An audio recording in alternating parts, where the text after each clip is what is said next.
Good afternoon, everybody. My name is Eiji Kawamura. I'm an active farmer out in Southern California. You might say I'm an urban farmer or a farmer in an urban area. Both would apply. We lease all the ground that we farm on, but it isn't without watching an enormous amount of urbanization in the course of a lifetime. California, once upon a time, was one of the top 5 producing counties in America, agricultural products, and that in my lifetime has gone from that number down to probably one of the last places. That being said, this panel, which is biofuels and the circular economy, a roadmap to net zero, it has implications for farms and ranches and forestry all over the world, all over the country. And more importantly, we recognize that we are witnessing in real time a significant cascade of wonderful practices, wonderful technologies that are converging together all at the right time to give us opportunities to create new streams of revenue, new ways of addressing the issues of waste, the issues of efficiencies, the issues of meeting the regulatory burdens of different states, different countries. And with that, we know that our ability to move forward comes with this idea that every day there's an opportunity to create a collaborative, innovative method to move forward. Good example, I know that on our own farm in California, in Southern California, there's been a rule that you can't take green waste and put it in a landfill anymore. And by not being able to put it in a landfill, where can you take it? Interestingly, a lot of that green waste that comes out of the landscape and the urban landscape, the urban forest, if you will, can be put into compost use on different farms and ranches in the region. I'm one of those ranches that is able to take that in a circular way, bring some of that organic matter and bring it back as a soil amendment into my own farms. So it is not without reason to think that these practices can be replicated everywhere. We're going to have a talk today. I have some experts in the area. Doug Vervin right here with the poet, one of the top biofuel companies in the country and the world. We have Verity Ulibara, who is a rancher out in southern New Mexico. And we have Bob Lowe, the president of the Canadian Cattle Association. We were hoping to have Professor Chuck Rice on the station here today with a Zoom call, and he had a presentation to kind of set the stage of the science behind what we're talking about. I think let's go ahead and run through at least the slides. We can see from the slides some of the activities that we have. Mm-hmm. And before we get started, of course, a special thanks to IICA and all the great work you have done to allow us to have a platform where we can talk about the solutions that come from agriculture. Special thanks to, again, our sponsors here, U.S. Grains, POET, North American Meat Institute, of course, the Canadian Cattle Association, and Growth Energy. We also had, at one point, we were going to have, they got you on here perfectly well. So we're going to go to this. The biofuel and building a scientific roadmap to a carbon negative agriculture. This report by Chuck Rice, Professor Rice, has been out there for a little bit as he constantly is adding to it because that's how fast the science is advancing. I'm not going to even pretend I can describe the science behind his presentation, but you can see that this idea of sequestering carbon to look for the opportunities for reclamation of waste into useful products. All of these come in the food, feed, crop arena. We just see that there's been a lot of movement towards it. Why? Is because there's revenue there, and there's opportunities to turn, what someone else's trash with someone else's treasure. That still holds true today, and we know that conversion capacity has never been actually more exciting as we speak. When we do have a circular economy that works well, you have these efficiencies that are lined up here. You see carbon efficiency, water efficiency, nutrient efficiency, and energy efficiencies. We all realize that the more the inputs that we use on farm can be lowered and quantified, but more importantly, valued with a lower input cost, that lowers our ability to produce and get a crop out the door onto the market floor and sell it hopefully at a profit. And the struggle always is we hear about reducing labor costs, but the ability to reduce your waste costs and hauling waste away, the ability to lower your fuel costs significantly, competing and creating your own fuel, for example, on site is everything. I could explain this very easily by telling you go to Professor Rice's website at Kansas State University, where he has done tremendous work in this arena of bringing the economies and the science together to give us a lot more solutions. Chuck Rice, by the way, has been the chairman of the National Academy of Sciences Board of Agricultural and Natural Resources. And as such, he's been able to be sitting there in the middle with some really incredible minds, trying to make sure that we're not falling behind, but actually leaping forward on the what's possible, what's feasible. And with that, what's possible, what's feasible, the acceleration then of new solutions has never been faster and never been better. We all understand circularity just by the simple idea that there's processes in nature that we can see, we can witness, and as mankind tries to, out of this century, let's say, we might have moved away from some of that understanding in the century behind us, but we've come back to an understanding that these circular economies have been going on for millennia and millennia and millennia. And if we can start to replicate them, start to understand them, we've been saying lately that indigenous knowledge is a good example, or the science and the art of agriculture. The art of agriculture has been around for a long time. What's exciting is the science is advanced enough that we're starting to be able to describe some of the art. Hello, I would like to give a brief overview of a report that we're working on for the U.S. Farmers and Ranchers in Action Group, but this report is also being reviewed by the U.S. National Academies of Sciences, Engineering, and Medicine. So the title of this presentation is The Biofuel and the Circular Bioeconomy, but it's part of a much broader issue of building a carbon negative agriculture.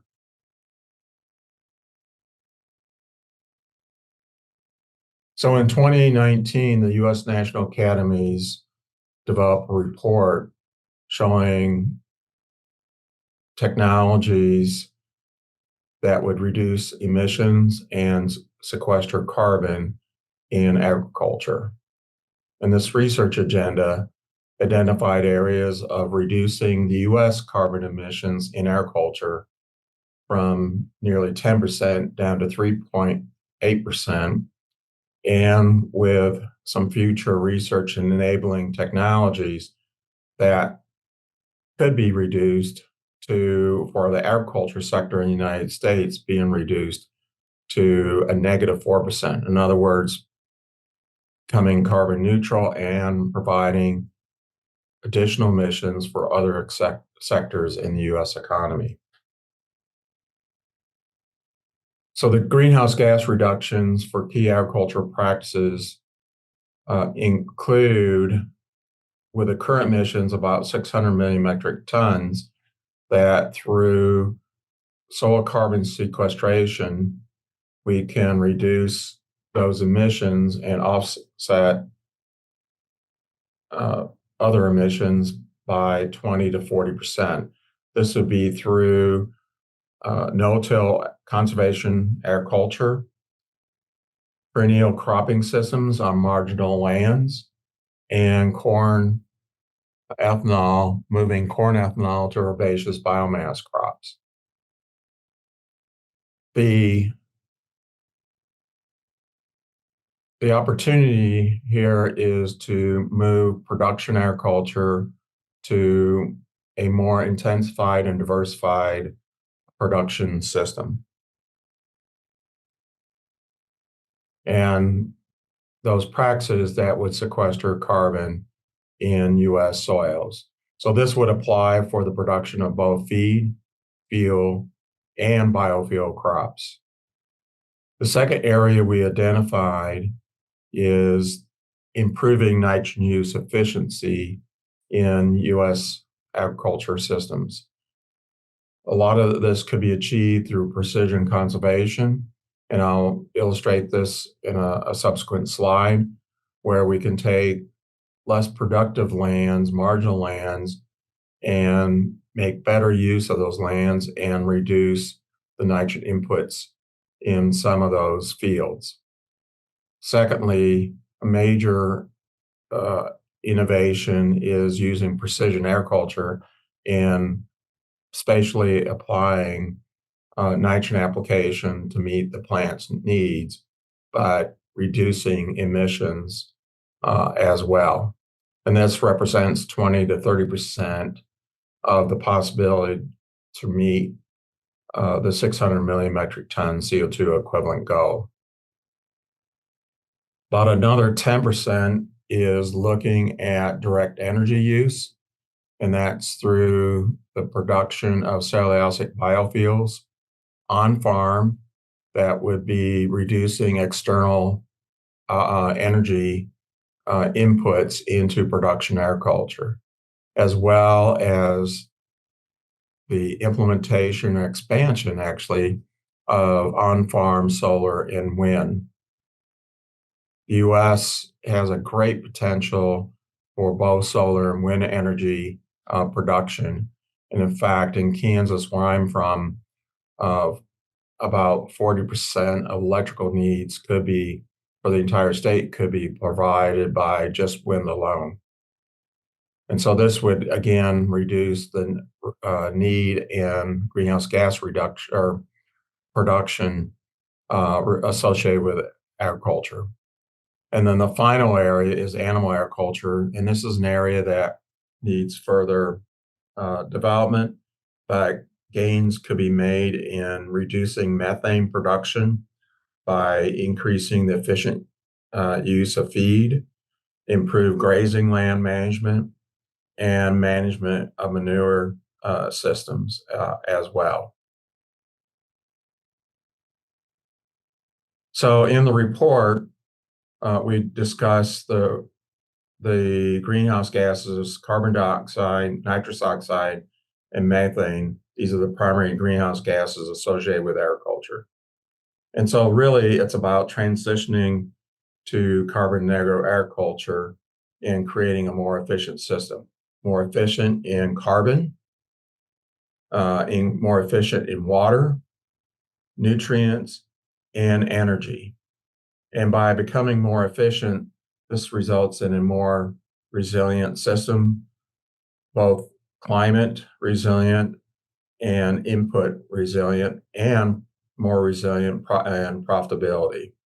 By increasing efficiency, we can increase the profitability of agriculture. But the pathway towards a carbon negative agriculture is about options and really a systems approach. We have to look at integrated systems. This is what farming is about, is integrating crops, soil, climate, and farmers' practices, knowledge practices to implement these systems. And all these depend upon the risk level of the farmer, economics, and other environmental factors. So I mentioned energy is a key component in the production of feed, fuel, and fiber. And so if we look at the opportunities for biofuels and energy independence in agriculture systems, one is biofuels can be used to help replace the inputs of natural gas, electricity, and liquid fuels in the operations of the agriculture systems, both in crop and livestock production. And then that farmscape can also be used to have a dual purpose, a multiple purpose in providing solar, wind, maybe even geothermal, and methane digesters for methane production on farm while still producing the food and fuel needed and fiber needed for agriculture and the global population. And then the other opportunity highlighted here is using marginal lands that could be used for the production of biofuels, either ethanol, biodiesel, or cellulosic. And then these could be used off farm for energy transportation. But that the leftover, the quote, waste products from the biofuel industry also results in distillers grain that can be then used as feed without compromising the feed efficiency of livestock production. But again, I mentioned that this needs to be thought of as looking at the farmscape, and we need to think about not just a single field, but how do we manage the farm for these efficiencies, carbon, water, nitrogen, and energy. And so this was a diagram proposed by Bruno Basso, illustrating that there are portions of the field that are not as productive for grain crop or food crop production, and to be more efficient if they were putting in perennial vegetation. And those perennials could serve as pollinator habitats. They could also be used for biofuel production, forestry, and for forage for animal feed. And all those, along with the reduction of nitrogen, will develop the opportunity for a carbon negative agriculture. And with that, I think the goal in the next 10 to 25 years is to further develop and implement some of these technologies to develop a carbon negative agriculture. And with that, I thank you. And with that, wasn't that a great presentation by Professor Rice? You never know, he might come in. So what I'd like to do then is ask Doug to go ahead and move forward with the presentation. Doug, you want to move your own slides, actually, and go ahead and go forward. Just the button on the right. This right here? And then we'll move over to Bob Lowe for his presentation, then finish up with the actual hands-on rancher farmer. Okay, thank you, AG. My name is Doug Bourbon. I'm Vice President of Corporate Affairs for POET. If you're not familiar with POET, we are the largest biofuel producer in the world. We produce about 3 billion gallons of ethanol on an annual basis, about 14 billion pounds of distillers grains that is shipped all around the world, and a number of other products. I won't go into it for time's sake, but go to poet.com. You can learn everything you like about our company. What I want to talk to you today is not about the benefits necessarily of ethanol or biofuels, which are numerous, but I want to talk about it, biofuels as a tool for improving agriculture. We like to think of the potential of agriculture as the greatest story never told. That's a big statement, right? But what is agriculture being asked to do today? 3 main things. Provide nutrition for a growing population, right? Is anybody in the ag space really worried about being able to feed a growing population? I don't think so. Yields are increasing. Technology has always been ahead of population growth. It's not about population growth. It's about economics. The second thing we're being asked to do is provide resources for an energy transition, right? Biomass, grains, all these different things. We need to transition energy because we've been taking coal and oil out of the center of the earth for the last 200 years and putting it in the atmosphere. We need to get in balance of nature. So we need to reduce that fossil demand. And where is it going to come from? Agriculture. It's hard to even think of getting rid of fossil fuels today. And I'm not saying it's going to happen overnight, but 200 years ago, there weren't fossil fuels. We got everything from the surface of the land. 200 years from now, I think we're going to be doing the same thing again, because of the potential of agriculture. The third thing we have to do is reduce greenhouse gases and combat climate change. So the question is, can we do that? How do you do that? And This is just a very tip of the spear, few slides on each of those points. Number one, I want to point out that 20 years ago, the food versus fuel argument was raging.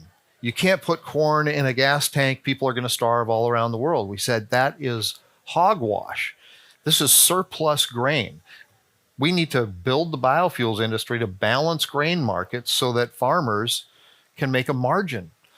Agriculture was dying in the mid to late 80s in the Midwest. We started a biofuel industry. You can see the green line, the blue line, the light blue line are all the growth of biofuels. Look at undernourishment around the world. As we started balancing markets for grain, we gave opportunity for farmers around the world to provide for themselves. Because if we have $2 grain and it costs $4 to produce it, and we ship that around the world, what do we do to global agriculture? We ruin it, right? And I would venture to say that it's as dangerous for developing countries to depend on the United States for its grain as it is for the United States to depend on other nations for its energy. Agriculture balances both food and energy. Undernourishment has come down while biofuels has grown. I think that answers the question of whether we can feed a growing population. So this is just a look at corn yields. We live in the corn world. So the United States produces about 175, 180 bushels per acre national average in the United States. The rest of the world averages less than 70 bushels per acre. Think of the potential. If we get the right technologies, the right practices, and a margin in agriculture around the world, look at what we could produce. We're not going to get all these countries to meet US standards overnight, but in 20, 30 years, that's very possible through the potential of agriculture. We have a philanthropy group called Seeds of Change that does a lot of work in Africa. And in Africa, we are going out to farmers with village-based advisors.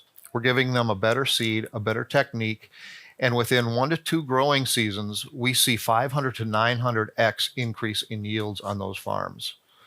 Not irrigated. That's what the potential of agriculture is. If you look around the world, that is tremendous potential, but these countries need markets. Markets lead to margin. Margin leads to investment. Investment leads to innovation. And innovation is what is going to allow us to meet the potential of agriculture. So the third thing that I said is reduce greenhouse gases, combat climate change. This is a photo from NASA. You can see the really bright area there. That's the corn belt of the Midwest in the United States in the spring and summertime. That is the largest carbon sink on planet Earth in the spring and summer.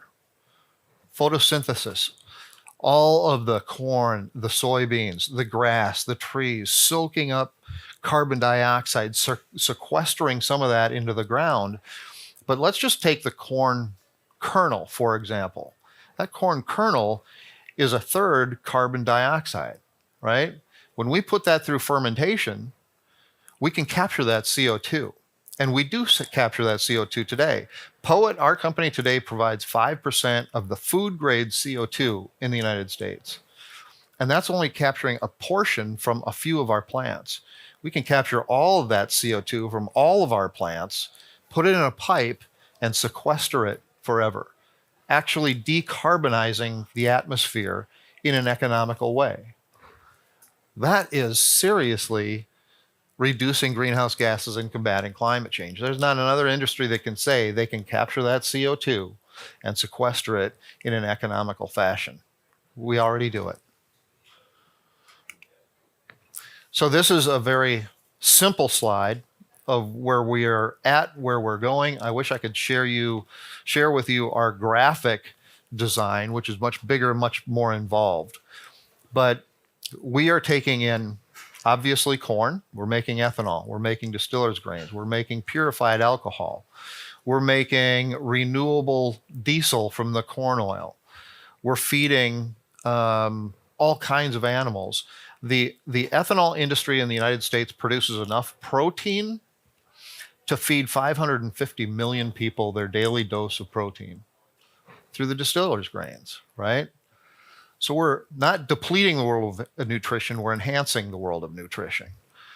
Now, how do we get to carbon neutral? Well, we bring in corn and biomass, we sequester the CO2, we improve farming, we do on-farm scoring, and we incentivize farmers to lower their CI score. We use biogas. There are a lot of different things, but if I showed you the grander picture of this, you would see that through all of these things, with anaerobic digestion, solid fuel boilers, and a number of other things, we can produce all of the fertilizer from bio-based products. NP and K can all come from the land. It doesn't have to be synthetic anymore. So just imagine, this is the circular economy. We're providing not only ethanol, but power of all different types, products of all different types, bio-based nutrition for the plants. We're sequestering more CO2. So what I would leave you with is this. I think biofuels are a wonderful thing. They're great for a lot of things, but the bigger picture is biofuels are the catalyst for successful agriculture. Successful agriculture is key to solving society's greatest problems: climate change, poverty, hunger, disease. Without growing markets, with our yields all growing, we're not going to solve any of them. We need to grow these markets which are assisting agriculture to meet its potential. I'll leave it with that. You can leave that here. Thank you.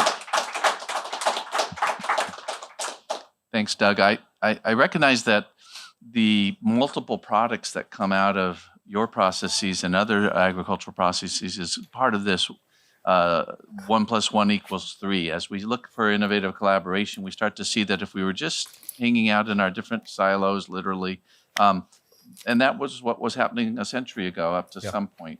You mentioned that a century ago we didn't have tractors on the planet. My friend that is 97 years old and retired remembers the horses that he plowed with. And so the enormous steep curve of where we're headed as a world and the acceleration, as I mentioned, that cascade of new technology is not taking us by surprise, but it is something that we need to make sure the populations of the planet recognize that we're not in the 1960s, 70s, 80s, 90s. This is the year 2023.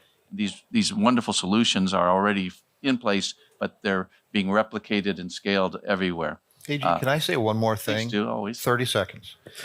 So I mentioned that agriculture was dying in the Midwest in the mid to late 80s, and it was. Biofuels helped resurrect it. So we have a blueprint in the Midwest for successful agriculture that can be replicated around the world. Imagine if we put 200 ethanol plants in Africa. Just think of the global agricultural renaissance that we'd be talking about. And you put it in China, you put it in India, you put it in all these countries that are struggling to find markets for their products. It changes the world. That's the greatest story that is never told, and it's not understood. And I'm glad that COP is now recognizing agriculture as the potential solution that it is. And when we say that successful agriculture supports a lot of things, successful agriculture does sustain civilization. It's kind of goes without saying. Of course, that's why we have finally a food and agriculture day here at the COP, because it's beginning to dawn on folks that you can't accomplish sustainable development goals, all of those, without a successful agricultural piece. When we talk about agriculture as what's a good way for the public to understand it? Agriculture is the management of different life systems and the sustainable use of resources to create food, feed, fiber, fuel. The livestock industry has been doing this for a long, long time, as long as humanity's been around. In fact, one of the first acts of humanity was to manage a life system that would give them a more predictable and dependable food supply. Isn't that true with the livestock? So, Bob Lowe, go ahead and let's talk about what the Canadian Cattle Association has got on their plates, literally, and where we're headed. Sure. You're on. Okay, sure.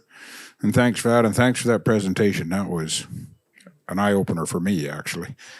I guess where we come from, as far as biofuels go, where our association, when it first came around, you heard a lot of farmers say, "Oh, sure, you know, it wasn't appreciated necessarily."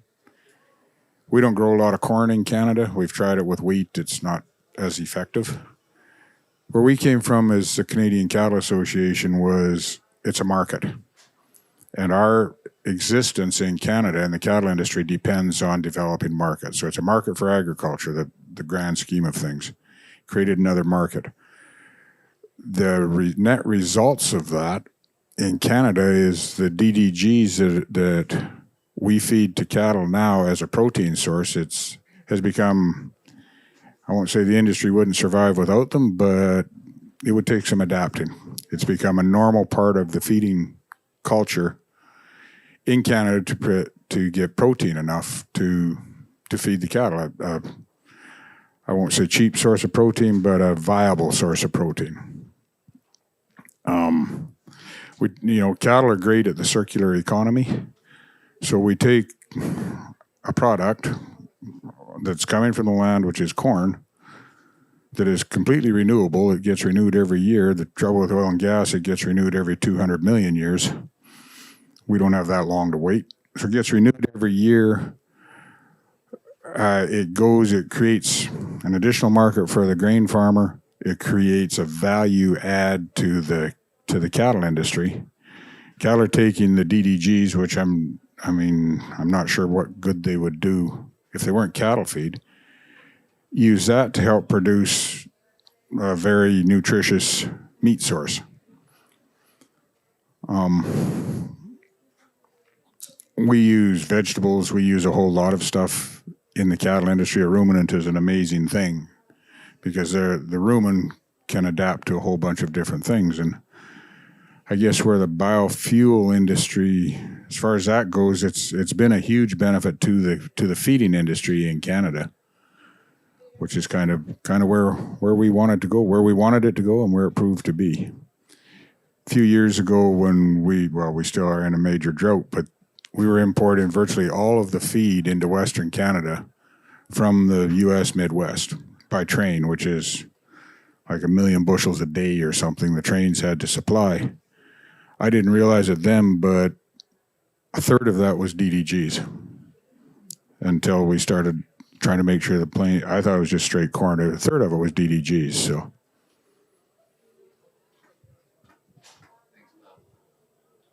This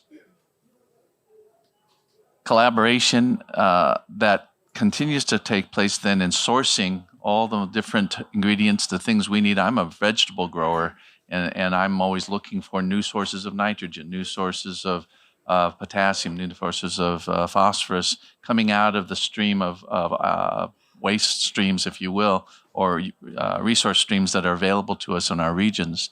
This is turning us around into a more competitive, I guess, realm, as I mentioned a few minutes ago, where you're constantly trying to lower those input costs, because in many ways the commodity markets don't necessarily go up. We always argue that we're price takers, not price givers, and no one knows that actually better than Verity, who understands that finding your market, finding your cost centers, it's a narrow balance. So Verity, why don't you go ahead and give us an overview of where you are, what's happening, and more importantly, as you've conveyed many times to many of us, that there's optimism to be had, but you have to work for it.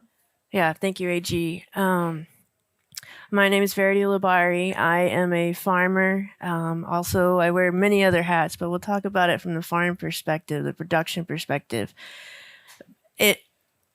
It's really hard to add a lot to what Doug was saying. I mean, it's almost like he was preaching to the choir, and I wanted to add an amen.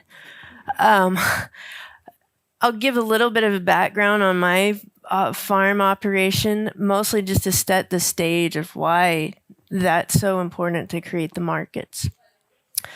So today, my husband and I operate a 9,000 acre farm, crop, and livestock operation. About half of it's pasture lands, grasses, and the rest of it's crop ground. We raise grain, sorghum, wheat, and hays and forages. And we have a cow-calf operation, and we produce beef. We will produce calves, and we feed the cattle. But I don't think I'd be sitting here today if it wasn't for an ethanol plant that was built in our area about 30 or 25 years ago or so. I grew up on a farm. I grew up driving the tractor. I loved it. My favorite thing was the combine. When I finally got promoted to the harvest crew, that was the best day ever. I could spend all day on a combine for 2 weeks. But I didn't think that was in my future. As Doug mentioned, the margins are generally pretty tight on a farm. I had 3 other siblings. I was the eldest of the 3, and growing up, it was tight. It was tough. I remember going to the grocery store with my mom, and it was this is our list. That's what we're going to do. There's no margin for error. My dad was working all the time. I didn't see him very much, but it was still a great quality of life, and I could start to see the value that was provided as I grew. When I went to college, I started in engineering. I didn't really know what I wanted to do, and I thought I've got to get back to the farm somehow. But I knew I would have to create that on my own. I wasn't coming back to a farm that I could plug and play from an inheritance standpoint. I was not the next generation for that farm. I would be a 5th generation farmer in our area, but not on that same land. And so what do? I went to college. I got a degree in finance. I figured I need to learn about business and understand how that works so that I can have a profitable business and hopefully leave that to the next generations.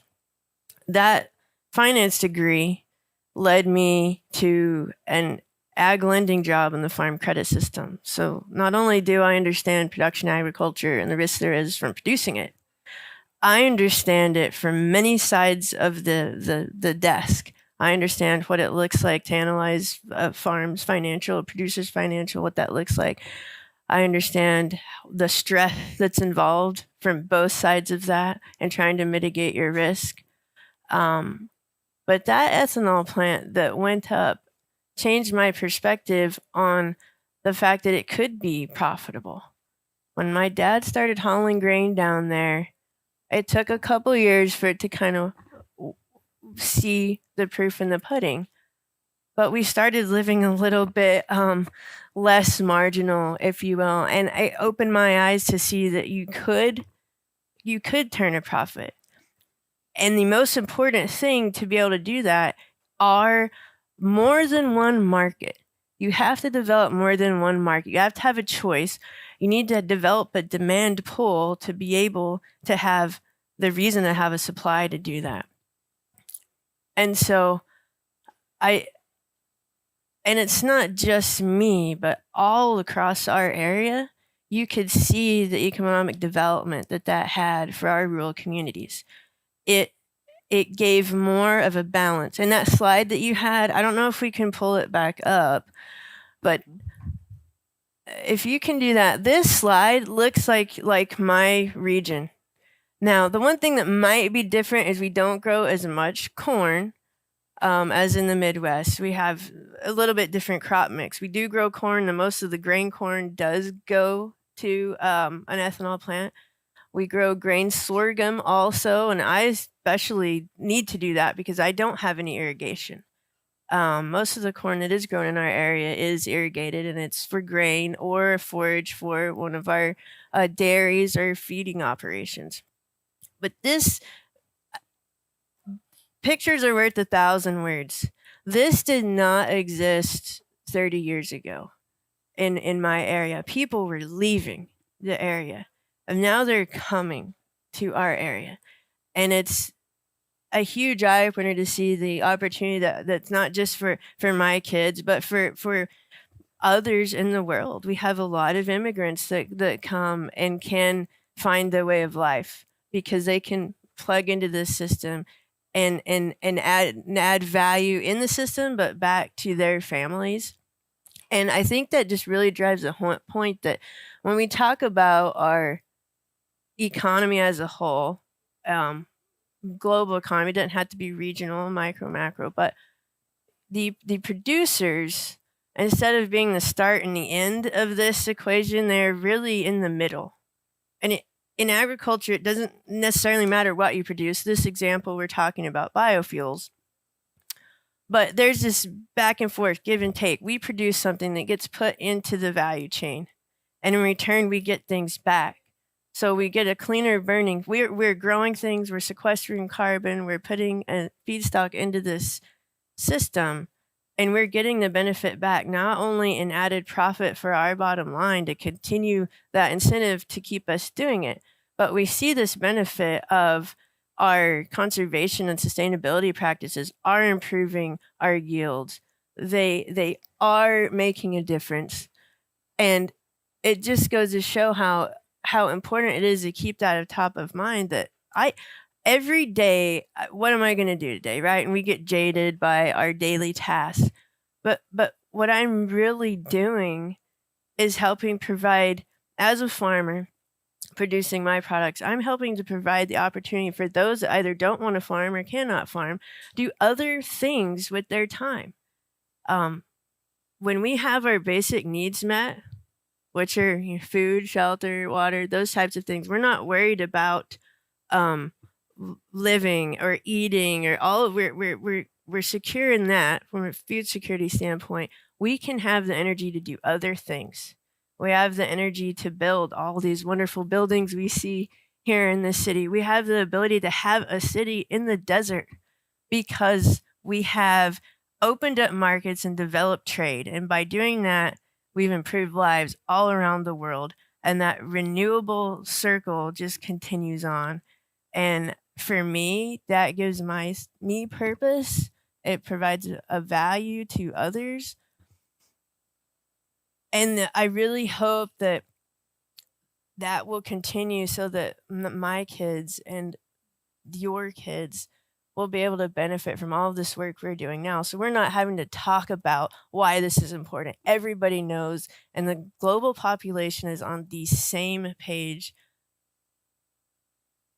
It takes all of us. I can't do what I do without all of those people that do the things they do within that value chain. We all are important. It's a symbiotic relationship. And it's not about agriculture versus another industry. We can't exist without each other. So with that, I yield. Great. Thank you, Verity. Thank you.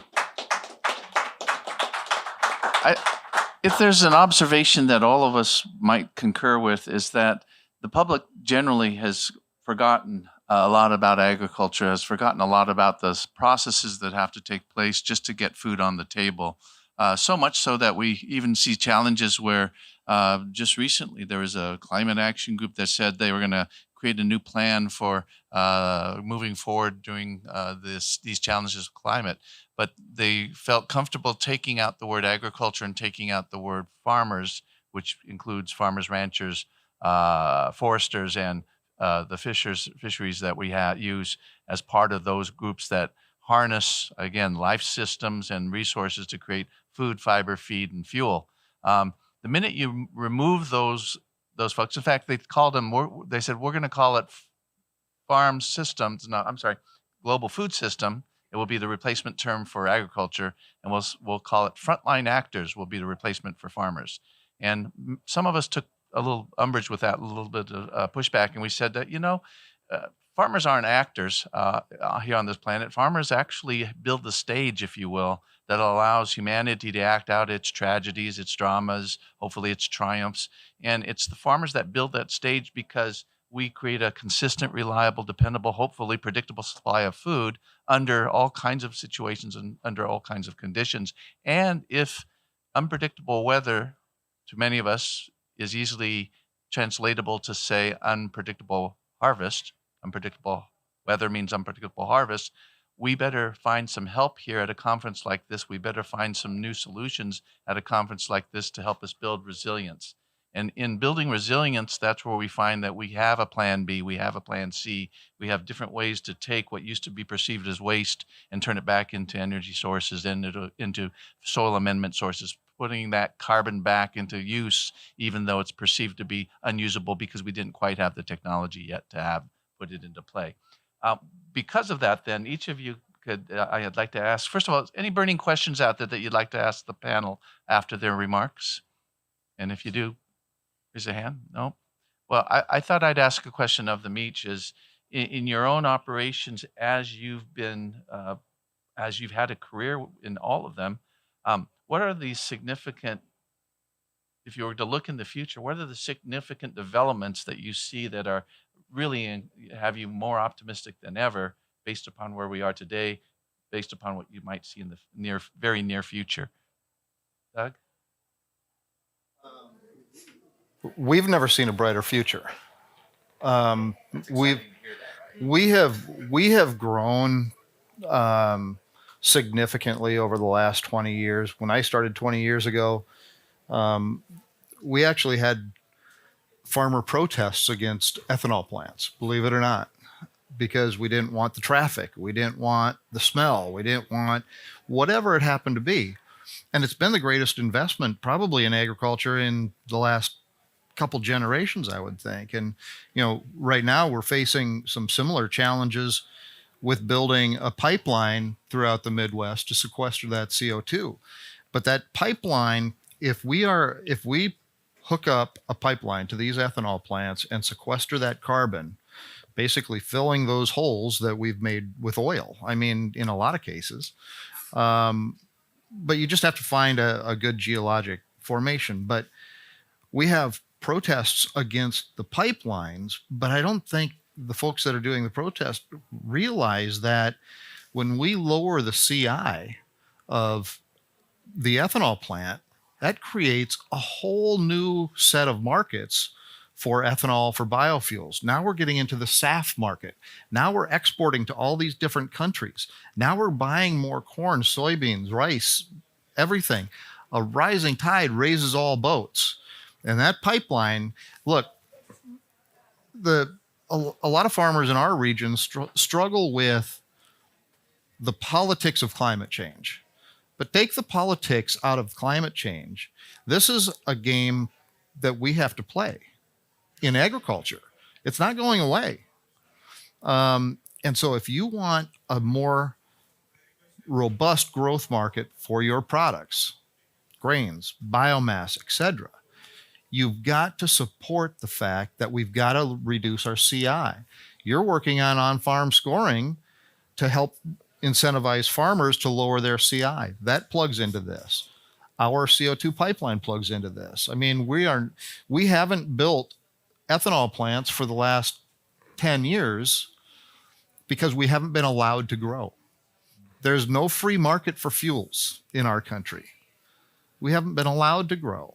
And if we're allowed to grow, that allows more markets for agricultural products. And as I said before, those growing markets lead to innovation, lead to potential. So this right here is just the tip of the spear. We don't call ourselves ethanol producers anymore. We're bioprocessors.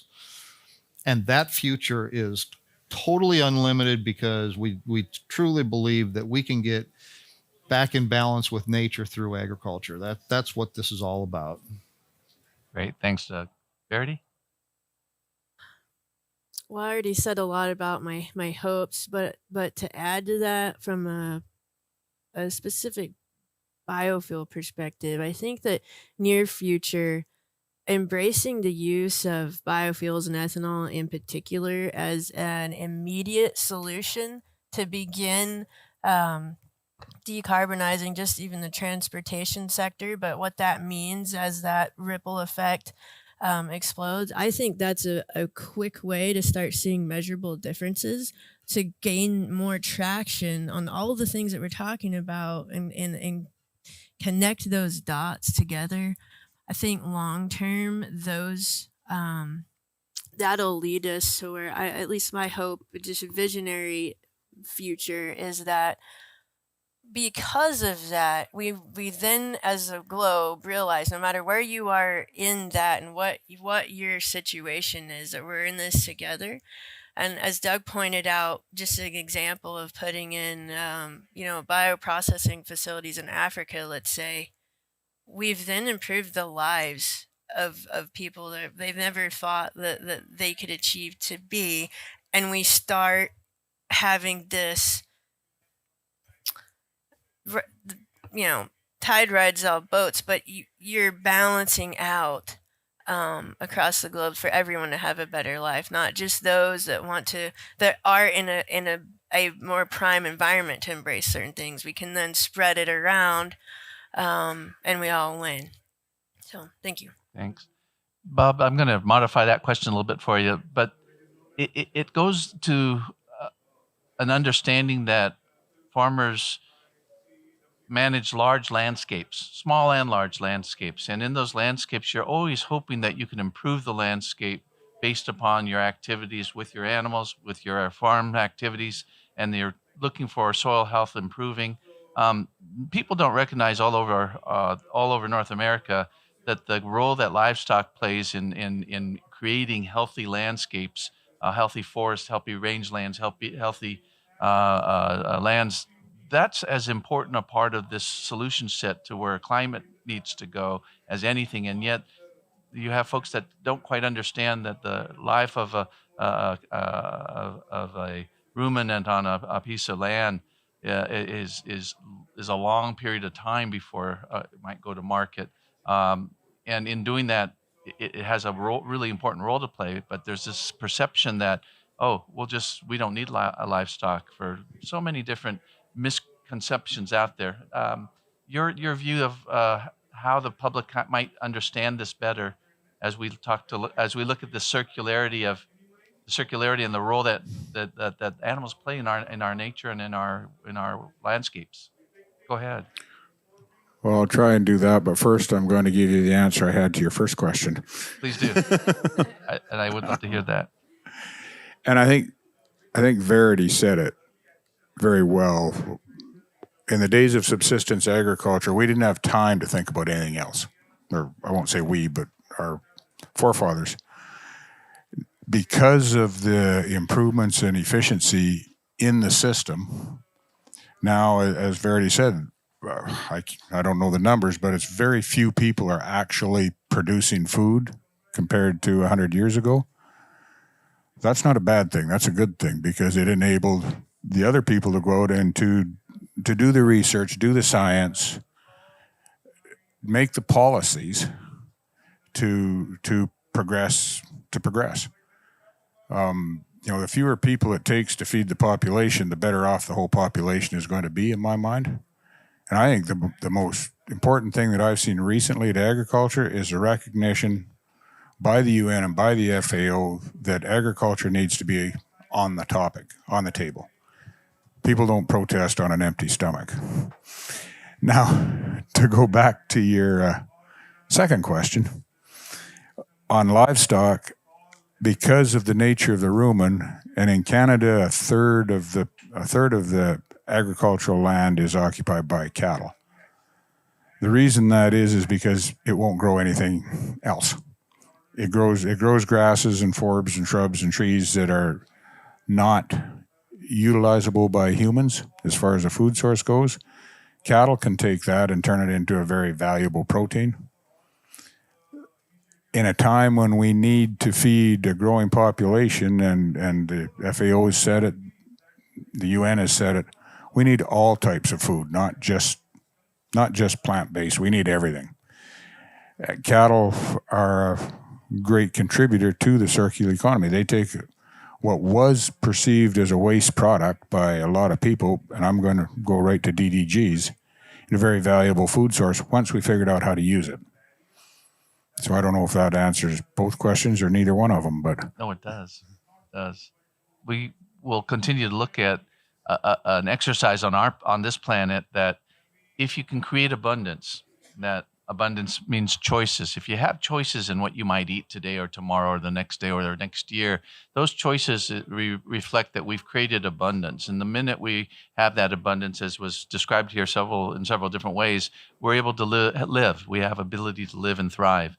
And the minute you go the other direction, that we have scarcity on the planet, that means less choices. The minute you have scarcity, you start to move away from living and towards survival.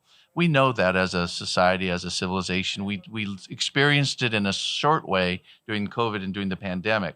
There was a sense that, oh, wait, our food supply is not necessarily invulnerable. It's very vulnerable. It's very vulnerable to many things. We said earlier at the onset of this panel that unpredictable weather means unpredictable harvests. I know plenty of livestock operators that just sometimes you can't believe the trials and tribulations they go through with their herds when unexpected snowstorms, unexpected drought, unexpected weather phenomena just messes your whole plan up.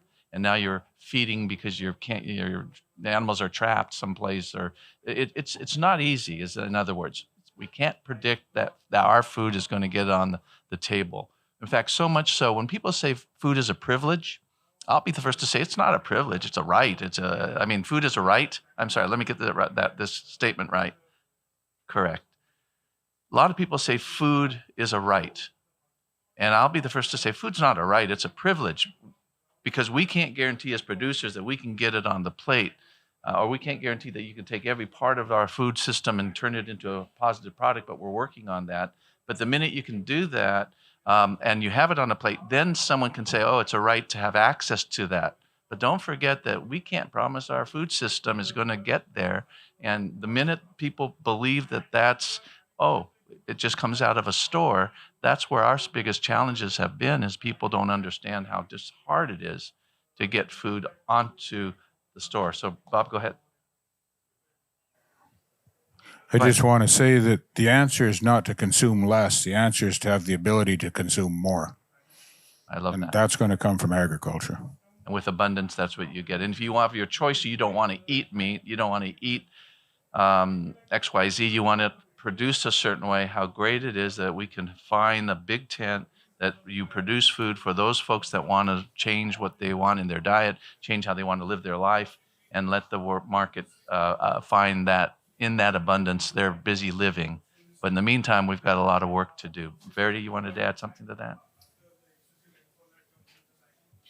Yeah, I will add. I think that our entire circular economy, if we want to, that's the name we want to put, doesn't work without animal agriculture. It just doesn't.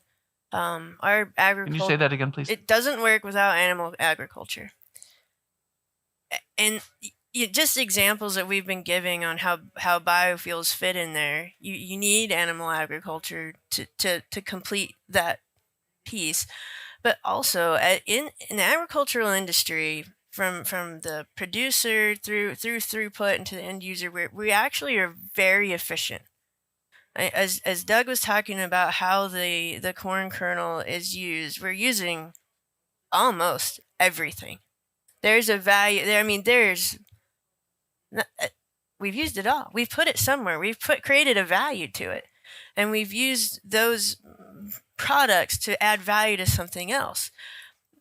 When I think about how to do my part in that, I've got to use every acre of land as most productively as possible. And for me, in my area that's semi-arid, I get about 18 inches of rain a year. I need livestock to make that work. It allows me to diversify my income streams. It allows me to have a way to take the grasses that we're not going to go graze the lands for our sustenance. I mean, I haven't seen anybody try that, and I don't know. I sure haven't seen that, and I think most probably have not. And they can take that and turn that into something that is a value added, that nutrient dense, that plugs right into that system, and it allows me to mitigate my risk as a farmer. And in order for me to be where I need to be as part of this value chain, I have to be able to do those things, and it's so important. in the livestock sector through that value chain, there's nothing wasted either. They use every bit of it, no matter what animal you're talking about. And Everything but the moo. everything but the moo. And I think a lot of producers don't realize all of the products that do come from animals. All you ladies that are wearing makeup, you probably have some type of animal product there, unless you specifically made a certain choice not to buy a certain brand. A lot of the things that we have today are from that, and even down to we're trying to replicate certain products to resemble animal products, whether it be a hamburger or ice cream or the like. So I think it's just a matter of keeping on point that it's all a part of the puzzle, and you can't just take one out and it's all, everything still works the same. We are here at the COP28. It's been years then of trying to introduce the concept that you can't have a response to a changing climate without a response to how we deal with the infrastructure of a planet, and that infrastructure that includes the food supply needs to be then engaged at the very front end of this discussion, because otherwise you don't have an ability to start to set up for resilience. You don't have the ability to start to plan for plan B when you don't have any water or you have too much heat. What is plan B for an agricultural producer? Or a blackout in a grid because the system is just shutting down because of different kinds of usage patterns. These challenges that are very real that we've been experiencing give us that opportunity, if you will, to push the reset button, to be nimble, turn and pivot. I mentioned COVID just a little while ago, the pandemic. We saw disruption, but we also saw the ability to say, wow, these are where our weaknesses are. These are where we have an ability to pivot and turn and focus on still feeding a planet while adjusting to a shutdown of the global food system. You all know the stories from our friends who are producers, some of the agony that was experienced in those first few months of COVID when the whole system was supposedly shut down. But the truth is we had scarcity in most places, and most people still had a lot to eat. They just had less choices. But it scared them, scared all of us a little bit. And so as we wind down on this panel, is there something, if there was a quick 1-minute message you could send to the liberation process here, the folks that are trying to make a decision and evidently they were not able to make a written document that includes and involves agriculture?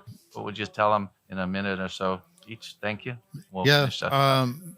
I'll try to be quick, but we need to think about agriculture from what are the issues with agriculture to how do we unleash the potential of agriculture.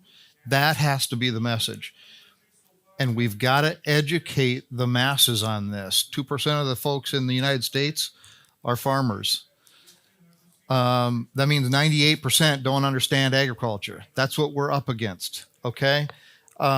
We need to focus on the bigger picture, not little nitpicky things that really in the bigger scheme of things don't matter.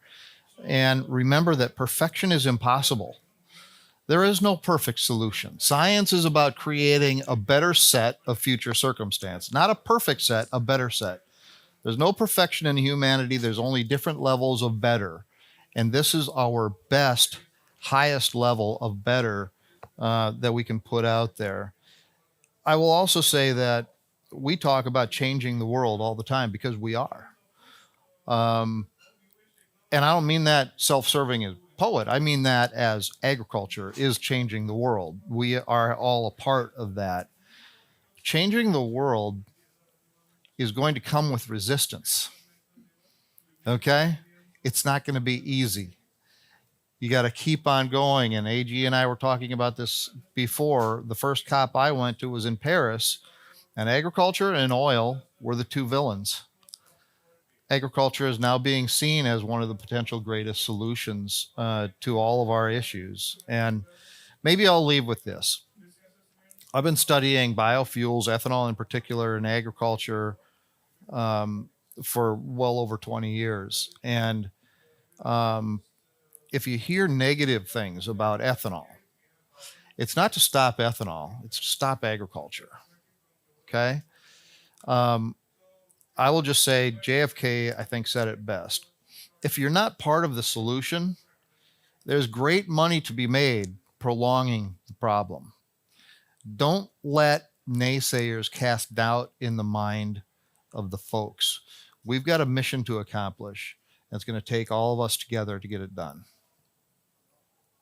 Bob? Supposed to be Verity. I just really quickly, about all I can say is when the policymakers and the negotiators get up in the morning, and before they go, and I guarantee you every single one of them has breakfast first.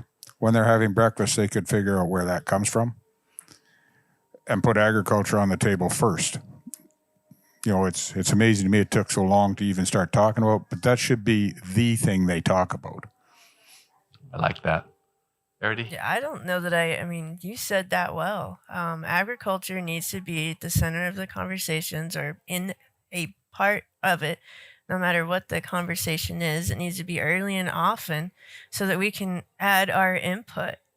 Too many times there's been some policy or decision made and we get the printout and well, now we have to work with how to deal with that. Whereas if we were a part of the decision making process in the beginning, we could have helped guide some of those decisions so that they would make better informed decisions on from a holistic level, not just the one piece they're looking at, so that it completes the puzzle.